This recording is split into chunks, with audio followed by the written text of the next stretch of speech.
Hey, we're here with Russ Henneberry, who is the co-author of Digital Marketing for Dummies. So that alone should get you to sit up and pay close attention. But even better than that, because that's the past, now we're talking about the future. Russ is an AI-powered digital marketing consultant. He's a speaker, and he's the founder of theCLICK, which is an AI marketing training and community platform. They are at jointheclick.ai. Russ consults and trains employees to increase marketing efficiency and ROI using AI technology and tactics. He's worked on digital marketing projects for dozens of small and mid-sized businesses. He's certified thousands of professionals in content marketing, email marketing, search engine optimization. And if you're the kind of person that's overloaded, overwhelmed, just on learning overdrive with AI, and you say, hey, I need to start applying this. I need to start experimenting, using it, having fun, seeing results. Russ is your guy. He has a lot to say about AI prompting tools, the future of it, and how marketing and marketers can use AI to better their business. So Russ, glad to be speaking with you. Robert, good to be here. Yeah, great to have you. And so, what's your focus? Like you're this guy, like you've been around the block, you show up on podcasts, you help a lot of people. There's all these different like kind of subsections of AI, but what has you the most excited, jazzed about it? Well, I think it's application in business. I mean, we can talk all day long about its ethics and its morals and all this stuff, but the fact is it's here. And if you're not learning it, I don't know what you're doing, right? It's sort of like Right. ignoring the internet or the personal computer when it came out. So smartphone, that kind of thing. It's so fundamental to everything that we're doing, and it's going to find its way into every little nook and cranny of business. And so learning these tools is the only decision to be made. Yeah, otherwise you get left behind. Like you just think you could have bought Apple stock at $5, you could have bought Bitcoin at 10 cents, any .com domain name out there. At one point you could have bought it for $50 back in the 90s.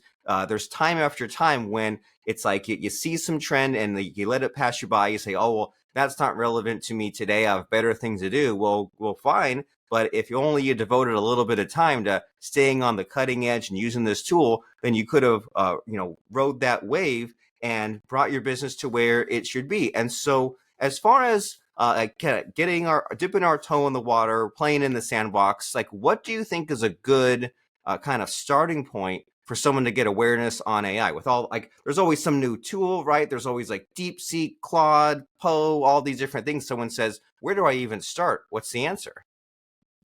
Just start with ChatGPT. I mean, it's what 80% of the people are using. It's it's got these guys are a really good product company, and they are releasing new things weekly. That are advancing the usability, the multimodality. In other words, like whether it can take in video or audio or create audio or video, like these things are evolving on a weekly basis. And if you're just getting started, the idea here is just to get in there and start playing with something. Then it's ChatGPT, and then from there you can start playing around with either other models, other big large language models like Claude or Gemini or something like that. And then you can start playing around with more niche tools like HeyGen or 11 Labs or things like that do like very specific things with AI. Another tool I love is Descript, for example, is a great little video tool to play around with that uses AI. So, but start with ChatGPT. And if you want something super tactical to do, like drag some file in there and attach it to a thread in GPT and have a conversation with that file. Like, doesn't matter what it is. It might be a market report, or it might be some performance data from, maybe a Facebook account or something like that, and just drag it in there and start asking questions about that document. And you're already going to be using AI better than what I think most people are using it, just by dragging some content in there or a file or something in there. Drag a piece of content in there, put it in a PDF or something, or paste it in there and have a conversation. Like, how could I improve this? Like, just start playing around with those tools in that way. There's something to be said about playing around, right? Because when you play around, it doesn't feel like work or like learning. You're just kind of having fun, seeing what happens. You embrace the randomness, and sometimes you have these kind of unexpected surprises. And then when it's time to go back to use that tool, you kind of have a positive association with that habit. And so you're reminding me of like when I was a kid, when you'd like just play on the computer, right? You'd open MS Paint and draw whatever, or you'd like use like the text to speech, or you'd get install some random program that would like slow down your voice or deepen it, and you'd record stuff and play it back, and it would just be like a lot of fun, right? Just the good old days of just like seeing what happens. And so with AI, yeah, that's a fun assignment, right? Drag in a file and have a conversation with it. And I'm always playing around in different ways. Like right before we got on this podcast, I like searched your name, went on YouTube, clicked on the show transcript button, and highlighted it, put it in ChatGPT. I said, break it down into questions and answers just to kind of show me what this Russ guy is all about. And like just yesterday, some guy told me to use it for goal setting. He said, like, say you want to do this thing, be really specific and detailed about the final product, break down how fast, like how many weeks it should take and how many hours per day you can put into it, and have it give you these little quick assignments. I was like, genius. That's a great way to break it down. And so I can see the value in having like a second brain that, like, of course is not as good as your brain, but another brain can just kind of looking at this file, looking at this data. And so you help all these people, right? You say, I'll help you get certified. I'll get you using ChatGPT, and we'll start at the fundamentals. Like, where do people get stuck? Like, is the resistance? Where do they give up? Where do they get frustrated in starting to get into this AI habit? There's two problems in AI that businesses need to be able to overcome. And the first one's called the boiled chicken problem. So the boiled chicken problem is that you're using an AI and it's giving you bang average content, or it's giving you bang average ideas. And the solution to that problem is that you need to bring more context into the conversation that you're having with the AI. So imagine that you're speaking with the most brilliant business advisor on the planet, knows everything, like has so much experience, has brought all this knowledge into its head, and then you walk up to that business advisor, it's a human being, and say, what advice do you have to grow my business? And they don't know anything about your business. They don't know you. They don't know who you serve. They don't know what you sell. They don't know when you were founded. They don't know your mission. They don't know anything.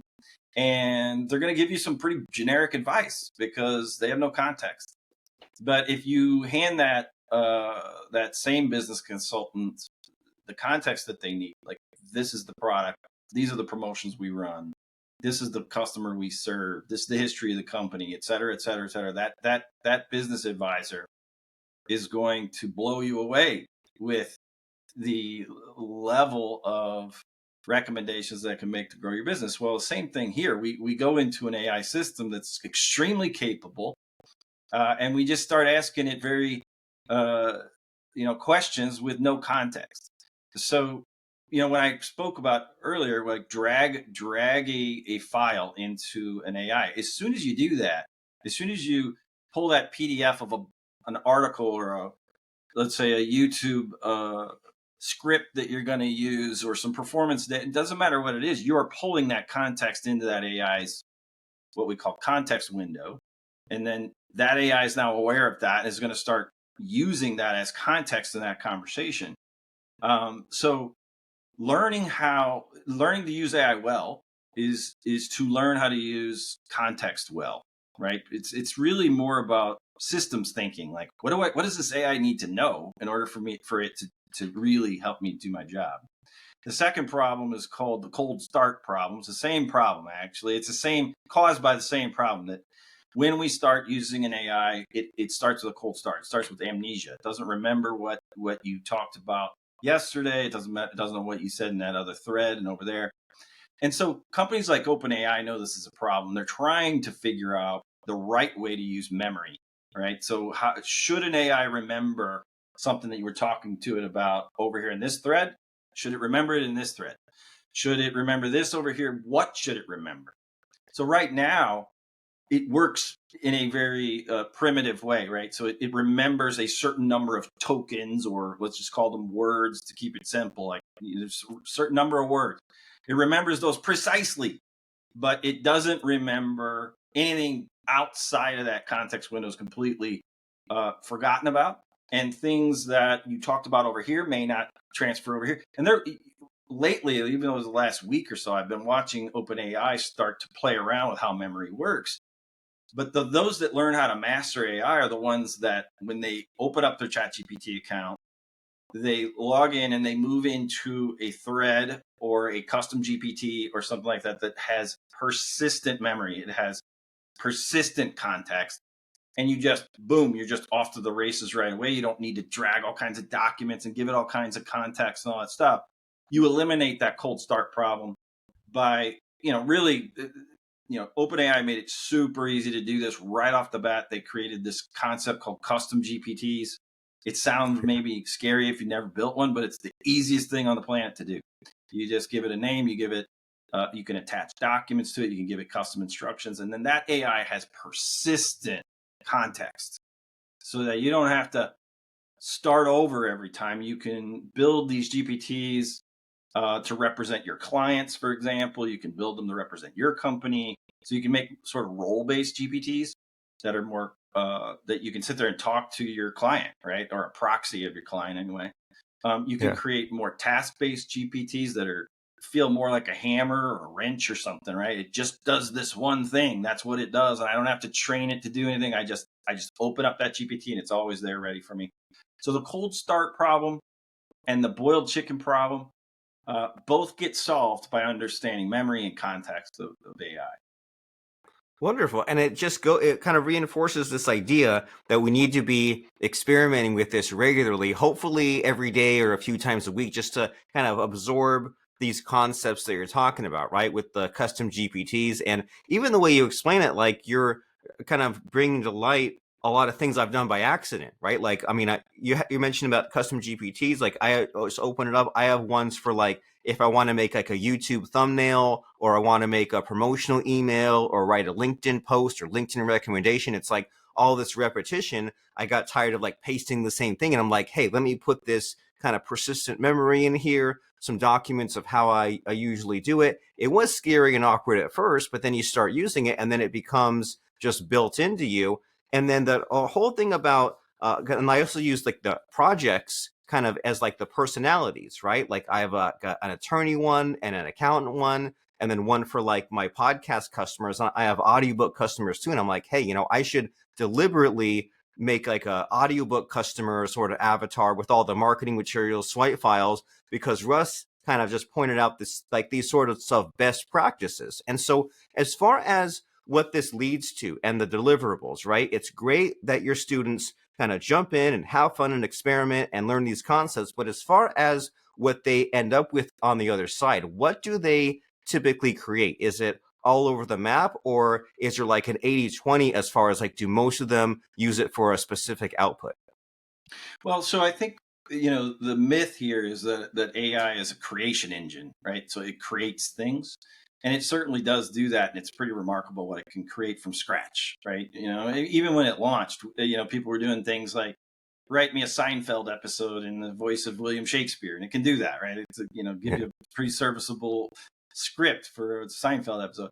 And so people were like, whoa, this thing's a creation engine. It can write reports. It can create blog posts for me. It can create this and create that. But really, I think of that as only 25% of its capability. And it's probably its weakest capability. To build things completely from scratch is not its strength. Its strength is in the other three capabilities, which are to organize things. So that's number two. So you got create. We know that. That's how most people are using it.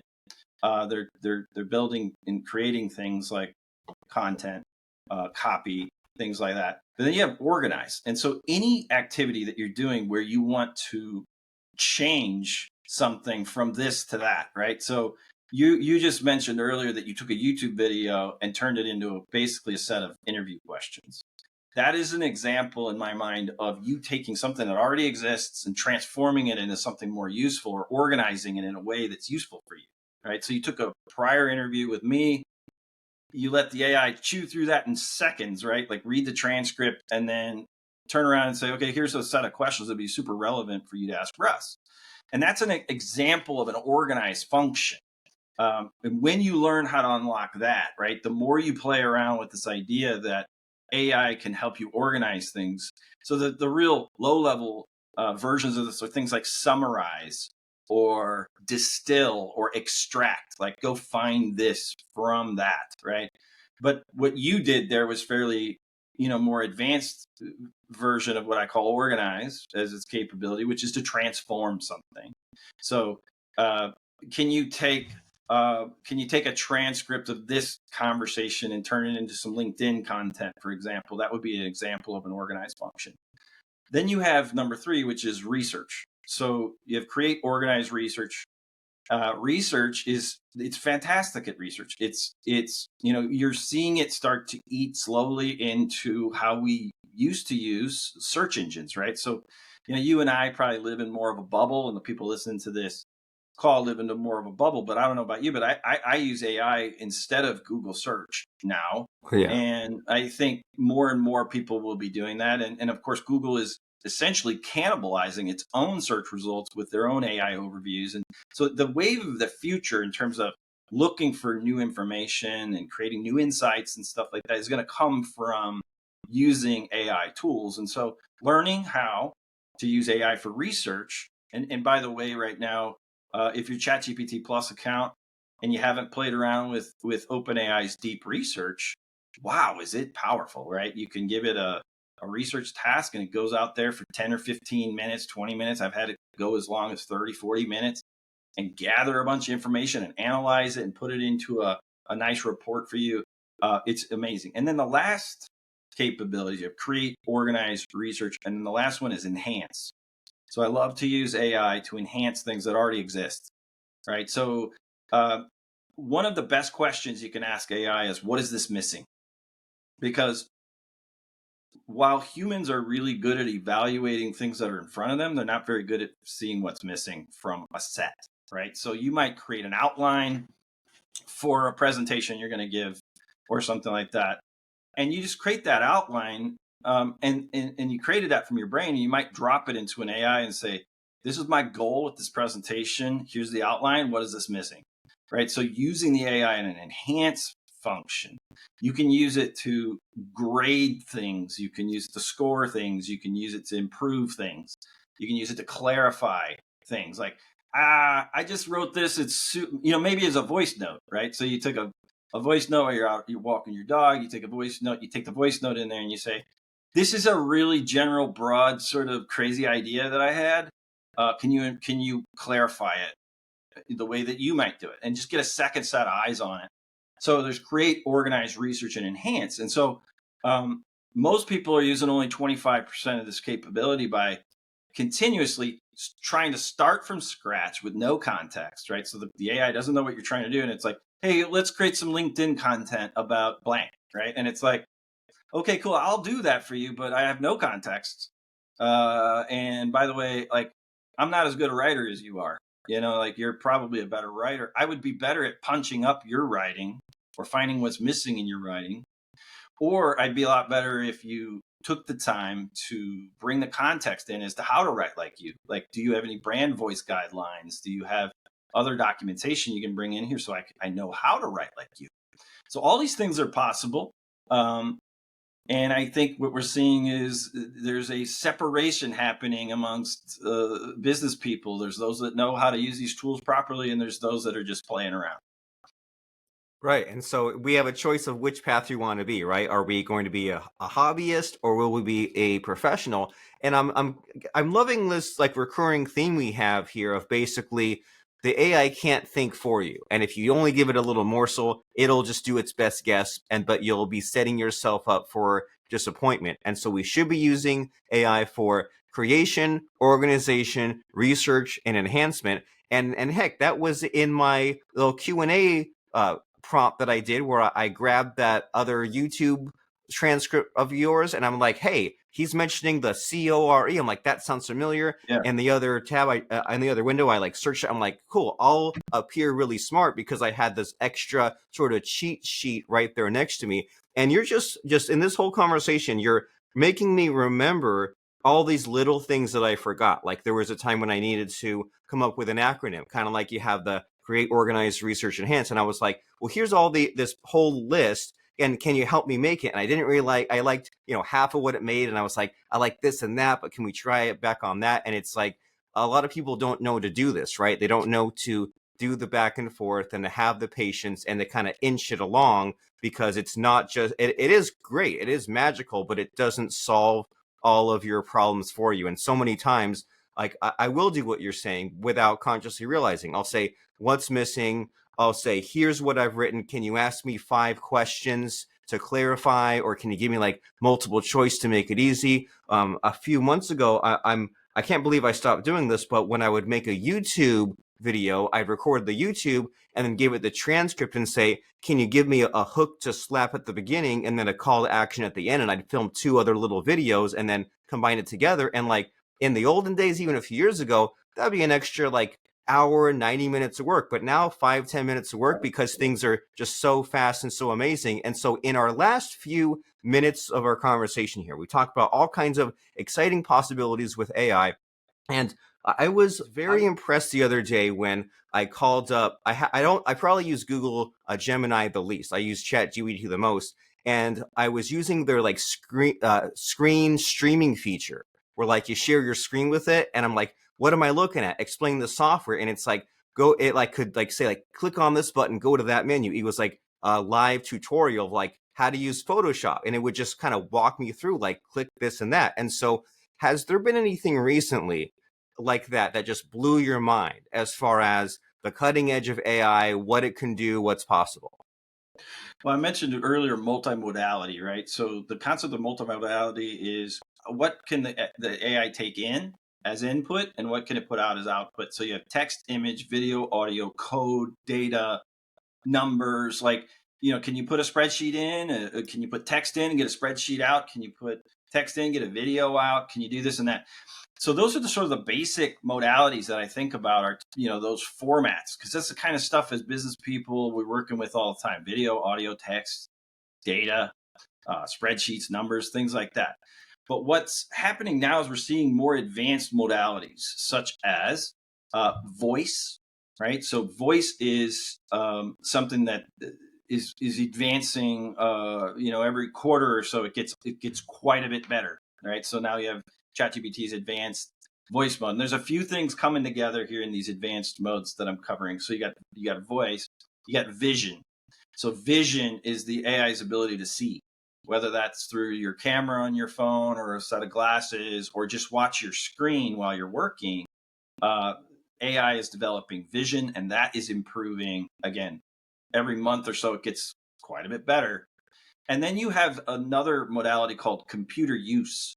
So computer use is a agentic modality where an AI is able to actually take control of your mouse and keyboard and navigate the web. So you're seeing OpenAI's operator, for example, is an agent that is able to use this modality of computer use.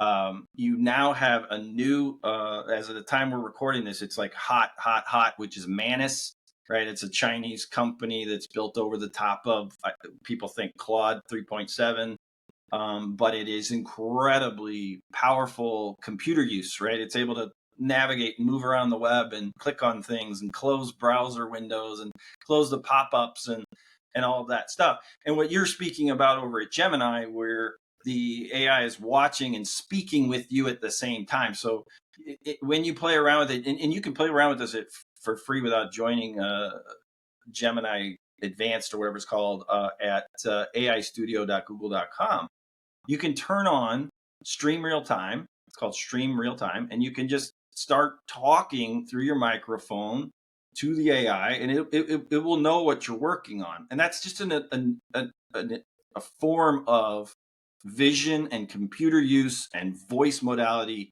all coming together.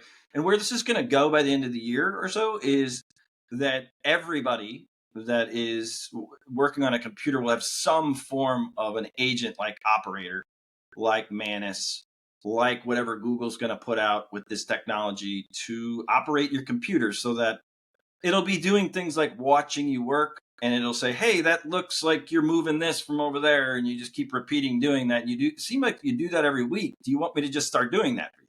And it's like, yes, and that will just be taken off your plate, right? Like, so whatever that task was, it'll just be like, well, now the operator handles that for me. So these advanced forms of modality are early stage right now. They're pretty dumb. They're pretty slow. They're, lots of guardrails around them in terms of like, can I do this? Can I do that? It asks for permission all the time, and you have to keep telling it, yes, that's okay. Do that, do that, do that. But as people get used to having something like Operator, this is the technology to watch. Is Operator, Manus, what Google's got cooking up over there with Stream Real Time and the ability to watch your screen. Microsoft's got it sort of baked into Copilot, but sort of everybody's kind of like shifting their feet, saying like, what's this look like from a security and reliability standpoint?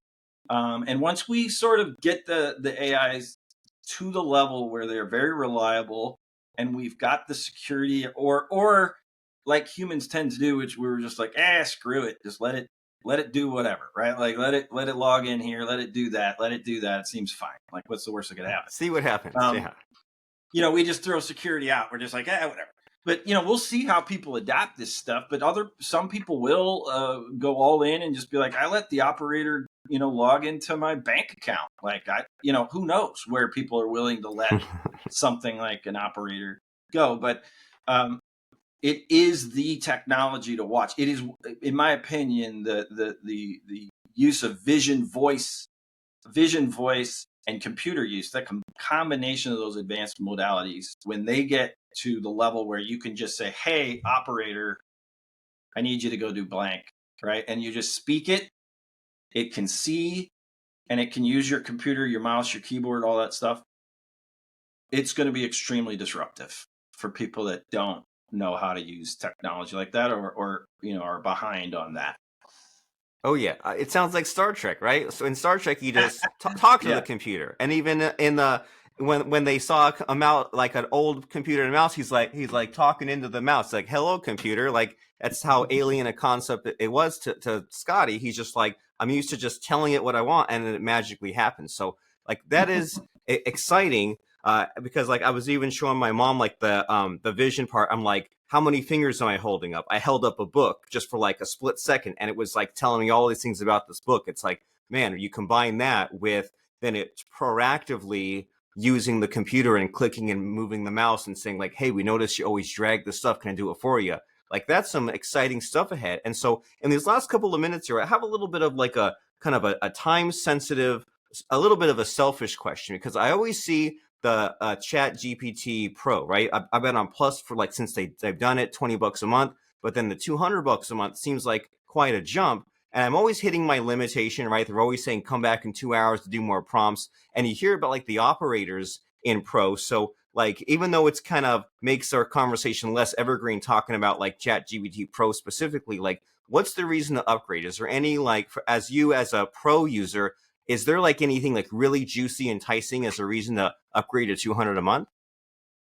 Operator is not worth, at the time we're recording this, Operator is not a good reason to upgrade to Pro, except to play with it because it's cool. But it's still not there yet. It can't do.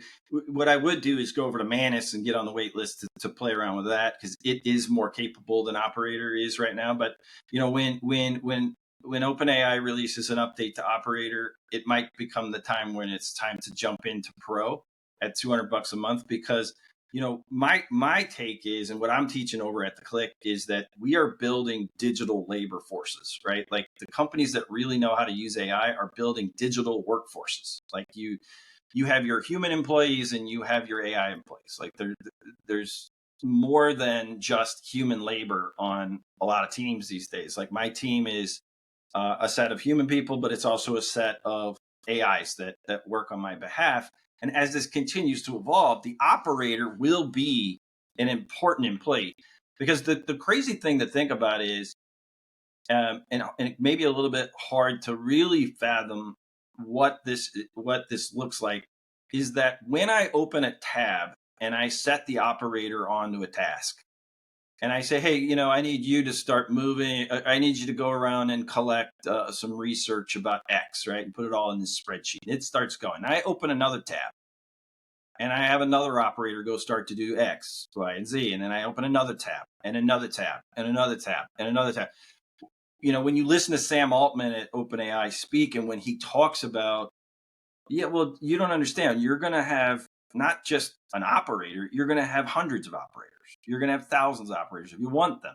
You're going to have 1 million operators. If you figure out how to use them, the cost of intelligence is so low. The cost of using these tools is so low. And even right now, I can open up 3-4 tabs of operator and have it working on 4 or 5 different things. It's just not that good yet, right? But the thing you should not be doing, if you take my advice, is planning what your business is going to look like based on what the models are like today, because they are going to advance and they will advance. And what's crazy is the most bleeding edge technology that's available right now at $200 a month will be free in 1 year. That's the trend that we're seeing. So operator will be free in 1 year. Everybody will have it. It'll just Right. be, limited or something. Like, you can't just use operator all the time, but you will have access to an operator even at the free level. So it's coming, right? These agents are here. We've heard about them. We've heard about talking about them, but operator is the first time that I saw a real agent in the wild doing things for my company. It's not good at doing it. It makes mistakes, does stupid things, it asks too many questions. And then your deep research agents that you get access to through Pro, they drop that down into the Plus account as of the time of. But this is just an example of what I mean when I say the most bleeding edge technology, which was OpenAI deep research capability, was only available to Pro for a while, and now it's dropped down into Plus with a limited, I think, 10 uses or something like that. I have a Pro account so I can use 100 times or something like that. And that's how this is going to keep going. And so I keep the Pro account because whatever's the newest, most craziest, most bleeding edge thing, they're going to drop it into Pro first. And so, like, right now, if I could blink my eyes and not pay $200 a month, I probably would, because I don't use operator really that much. It's not good enough yet. And I probably don't use deep research more than 10 times, even though I do use it quite a bit. Maybe I do use it more than 10 times a month. So maybe, but right now I'm just waiting for the next thing that OpenAI is going to do inside of Pro. And so if you're really into this stuff and you want to be have the most, but honestly, dude, just get a ChatGPT Plus account, and you've got access to the most amazing tools. Do all the things we've been talking about today.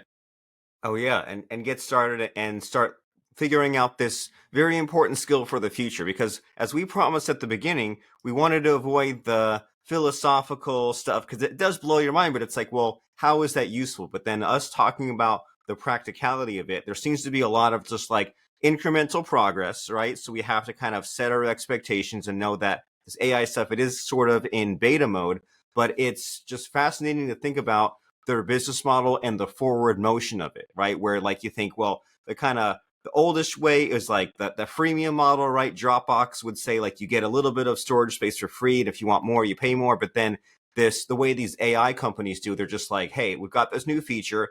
We'll start it at the top. We'll drop it down. We'll drop it down to free. And then by the time that catches on, we'll have the new feature. And it's just like such a fast pace that they're currently going at. It's And crazy. all the more reason for us to be aware, because it changes so much. And we need to experiment, because if you're so focused on separating the noise from the signal and making sure every last drop of productivity is useful, well, that you miss out on the play and the enjoyment and the experimentation.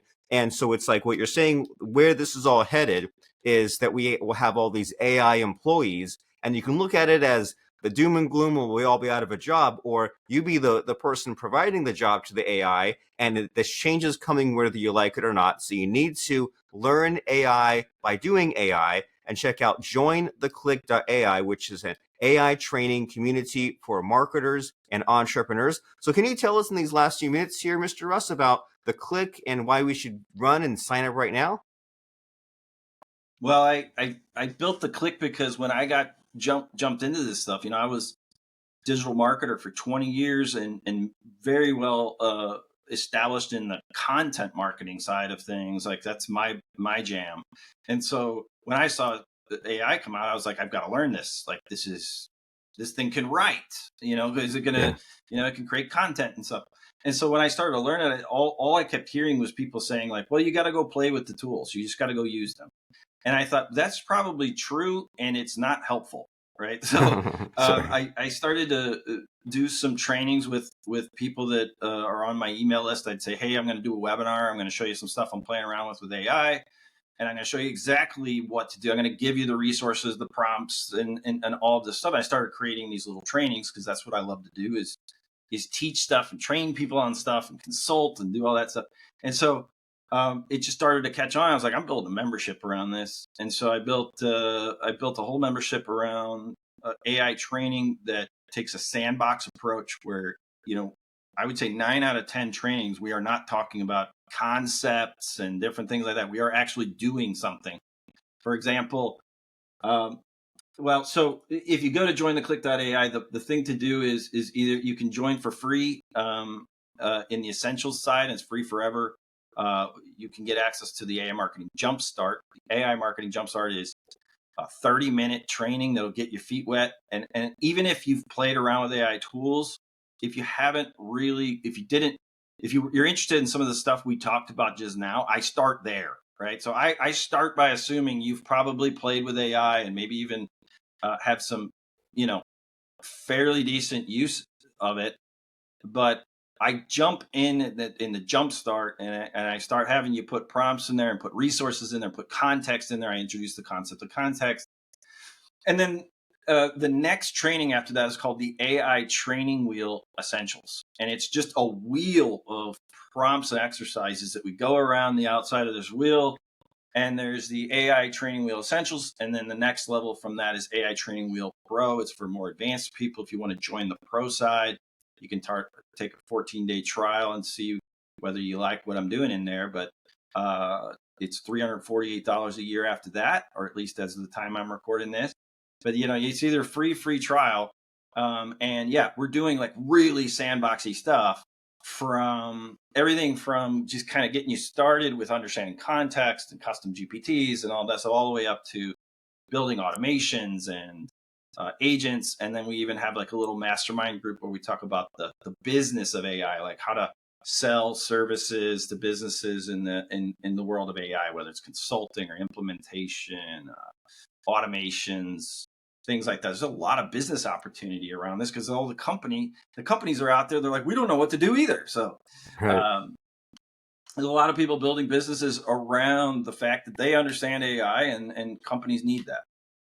Well, wonderful. And I can definitely see the value in just seeing how someone else does some of this stuff, right? Seeing how you use the tool, seeing how you figure out the automation, seeing how you market the services to companies that need AI. And there's been, you and I are probably both have so many moments in our life where I'm like, man, it's just seeing seeing a glimpse of this person's flowchart or seeing this document. I wish I'd seen that 6-9 months ago. It would have shortcut so much time. And everyone's business is different and we don't want to copy, but just sometimes seeing like how someone did something, it's like, oh man, that shortcuts so much. It doesn't get me all the way there, but like that's so helpful. So I can see the value in someone joining the Click, which is at jointheclick.ai. There's the join for free. There's that essentials package. And then there's the pro for those that aren't dabbling with AI. There's the 14-day trial. So you go to jointheclick.ai to see what all the fuss is about, to see what people are saying. There's also Russ Henneberry on LinkedIn. That last name is Henneberry.